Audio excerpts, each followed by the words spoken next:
तो मैं हैरान नहीं हो गई। ये बीजेपी का एजेंडा है, ये बीजेपी की खसलत जिसको कश्मीरी में कहते हैं, ये वही है। वो हिंदू मुस्लिम कार्ड प्ले करते रहते हैं, और ना सिर्फ हिंदू मुस्लिम बल्कि एक मुसलमानों के खिलाफ एक जेनोसाइडल नफरत है उनके अंदर। क्योंकि अगर आपको याद होगा, जब 2014 में ये लोग स्टार्ट हुए थे बीजेपी, ये तब गुजरात मॉडल की बात किया करती थी, ये तब ब्लैक मनी की बात किया करते थे। चूंकि गुजरात मॉडल कहीं हुआ नहीं, ब्लैक मनी कहीं आया नहीं, भ्रष्टाचार खत्म हुआ नहीं, तो अब ये क्या करेंगे? अब ये वही पुरानी गंदी राजनीति जो गुजरात के 2002 की राजनीति, ये आप फिर से अपना रहे हैं, जहां पे कोई मुसलमान है उसको गाली दे दो और अपने वोटरों से उसी नाम पे वोट ले लो। लेकिन जम्मू और कश्मीर में इसका एक और मकसद है। जम्मू को अगर आप देखेंगे, जम्मू में कुछ एक 4 डिस्ट्रिक्ट्स जो थे वो बीजेपी के बैस्टियन थे, बीजेपी को काफी 2014 में सपोर्ट करते थे। लेकिन जब आपने रिसेंटली वहां रिलायंस स्टोर्स पे इतना बड़ा हड़ताल हुआ, जम्मू की इकोनॉमी कंप्लीटली टैंक हो गई, जम्मू में इतनी बेरोजगारी बढ़ गई, तो they can very clearly see कि अब कश्मीर तो दूर की बात, अब जम्मू भी इनके हाथ से जा रहा है। अब उस जम्मू के लोगों को वापस लाने के लिए ये वही पुराना कम्युनल कार्ड प्ले कर रहे हैं।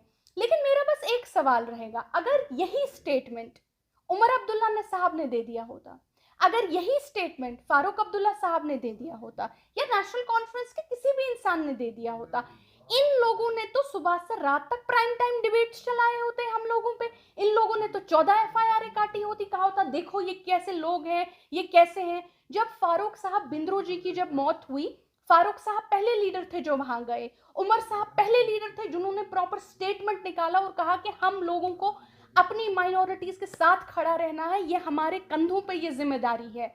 उस टाइम तो हमको कम्युनल कहते हैं, जबकि हम अपनी माइनॉरिटीज के साथ खड़े होते हैं।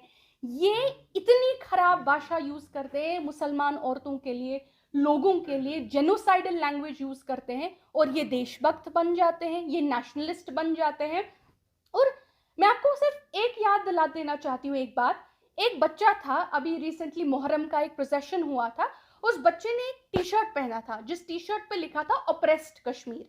अब आप डिसएग्री कर सकते हैं इस बात से, अग्री कर सकते हैं, डिसएग्री कर सकते हैं, आपका हक है।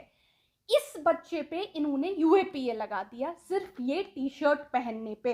कल बच्चों ने तालियां बजाई थी क्रिकेट टीम के लिए, उस पूरे कॉलेज पे इन्होंने यूएपीए लगा दिया, लगाया कि नहीं?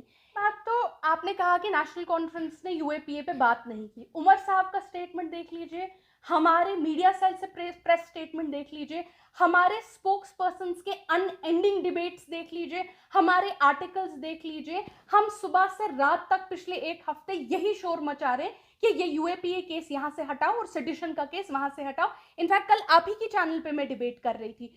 दूसरी बात, आप कहते हैं क्या ये यूएपीए हर किसी पे नहीं लगना चाहिए? यूएपीए तो बहुत रेयरली लगना चाहिए जब टेररिस्ट एक्ट में आप पार्टिसिपेट करते हैं। बट मेरा सवाल ये है कि आप अगर टी शर्ट लगाने पे यूएपीए लगाते हैं, तो इस लीडर पे, ये जो एमएलसी हैं बीजेपी के, इस पे यूएपीए क्यों नहीं लग? जब तक आप नेशनल कॉन्फ्रेंस की बात करेंगे या किसी भी पार्टी की बात करेंगे, जब 2011-12 से पहले की अगर आप बात करेंगे, जब तक हमारे यहाँ एक जमहूरी सरकार थी, करीबन यूएपीए के केसेस लगते थे, क्योंकि ऑब्वियसली कहीं खदशा है कि कोई बॉम्ब ब्लास्ट करने वाला है तो वहां पे लगते थे। बट करीबन करीबन 150 केस लगते थे 2 साल में, मतलब 70 केसेस एक साल में लगते थे।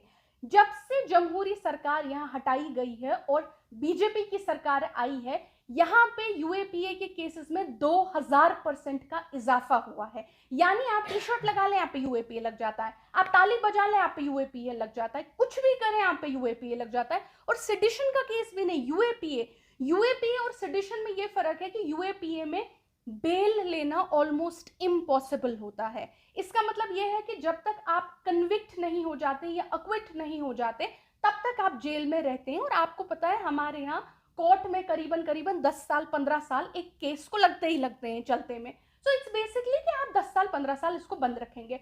अगर आज बीजेपी की सरकार ने इनको माफ किया भी, ठीक है, बहुत अच्छी बात है अगर इंक्वायरी में इनको माफ कर दिया गया। लेकिन सवाल ये है कि क्या ये पहले लगाना जाना, क्या ये केस इनिशियली इनको करना चाहिए था, यूएपीए लगाना चाहिए था? मांग करते हैं कि ये क्लियरली एक हेट स्पीच है।